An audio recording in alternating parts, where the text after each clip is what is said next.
Di balik gegap gempita politik, ada panggung lain yang lebih sunyi tapi lebih mahal. Panggung tambang, saham, dan kursi bayangan. Dalam video ini, kita akan mengulik dengan gaya satir ala Dr. Pak Bello. Kenapa dulu si Kobuye diparkir di kursi LPS, bukan di Kemenku? Bagaimana Sir Opung disebut-sebut sebagai dirigen orkestra saham dan tambang?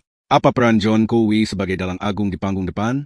Mengapa rakyat sering hanya jadi penonton layar tancap, sementara elit pesta pora di lounge VIP? Satir, ilmiah, tapi tetap nakat. Inilah analisis politik ekonomi yang jarang dibahas dengan gaya belak-belakan. Jangan lupa like, komen, dan share biar makin banyak yang melek drama panggung tambang ini. Disclaimer, konten ini bersifat satir, edukatif, dan hiburan. Segala kesamaan nama, peran, atau peristiwa yang dianggap sensitif hanyalah bagian dari analisis satir. Gunakan konten ini untuk menambah wawasan, bukan untuk menyebar kebencian. Selamat datang di panggung paling mahal di Republik ini. Bukan panggung konser Coldplay, tapi panggung tambang dan saham. Tiketnya gratis untuk rakyat, tapi VIP boxnya cuma buat elit tertentu. Kalau Coldplay bikin orang teriak-teriak, tambang bikin elit teriak dolar. Perkenalan karakter, John Kowi sebagai dalang agung, Sir Opung sebagai orkestra komando, si Kowi sebagai ekonom sunyi di kursi bayangan, BUMN Tambang sebagai lumbung harta karun. BUMN Tambang itu kayak mantan kaya raya. Semua orang ngaku. Aku punya bagian di situ. Aksi 1. Panggung bayangan. Ceritanya begini, kenapa dulu si Kobuye nggak jadi menkeu? Biar nggak mencolok, tapi tetap pegang kunci data keuangan, RPS, CCTV keuangan. Miss Muratani jadi wajah cantik di depan investor asing. Si Kobuye jadi penjaga pintu belakang. Kalau semua spotlight kena ke dia, siapa yang main lampu dari belakang? Aksi 2. Saham menari, elit bernyanyi.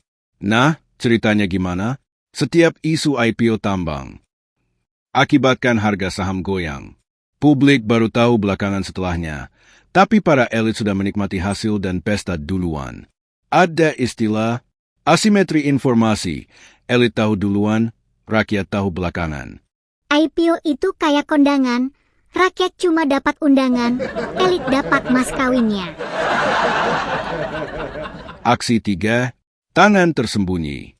Ceritanya begini, Sir Opung sebagai konduktor orkestra saham, si Kobuye sebagai partitur data.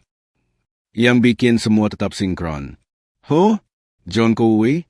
Pura-pura nggak tahu, tapi senyum-senyum saja. Senyum ala John Kowi.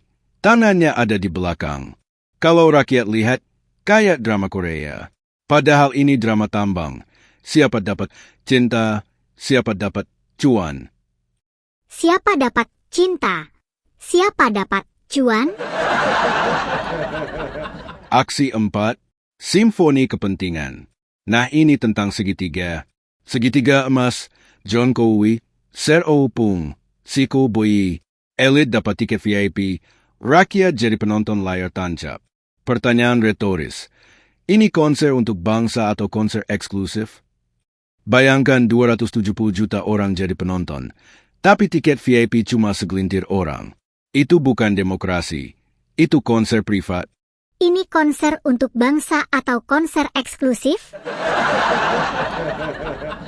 Aksi 5. Hal-hal janggal. Janggalnya di mana? Kenapa nama Sir Opung selalu muncul? Itu namanya hukum gravitasi politik. Proyek besar pasti jatuh ke orbit Sir Opung. Kenapa tambang penuh gosip bocor info? Karena Niko bisa berubah jadi batu akik elit. Kenapa selama ini si Kobuye low profile? Biar bisa kerja di balik meja tanpa sorotan. Untungnya, ilmuwan pakai kaca pembesar imajiner. Kalau rakyat nyari emas di tambang rakyat, elit nyari emas di laporan keuangan. Kalau rakyat nyari emas di tambang rakyat, elit nyari emas di laporan keuangan. Closing. Satir motivatif. Drama ini belum tamat. Selama tambang masih ada, saham masih beredar, dan elit masih haus kuasa, kita semua tetap jadi penonton setia.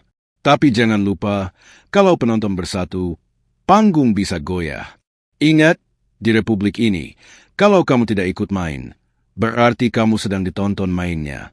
Ingat, di republik ini, kalau kamu tidak ikut main, berarti kamu sedang ditonton mainnya.